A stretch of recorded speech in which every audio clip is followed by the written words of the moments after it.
Hello everyone, welcome to my channel animal lovers. তো পশু এবং পাখি প্রেমিকদের আমার এই ভিডিওতে স্বাগত। মিটু, মিটু, মিটু, কি খাচ্ছ তুমি? দুষ্টু মিটু, ঘাস খাচ্ছ? মিটু,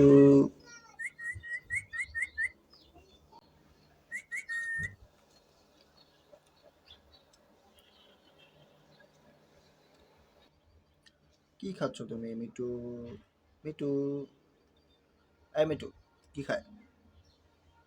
দুষ্টু মিটু,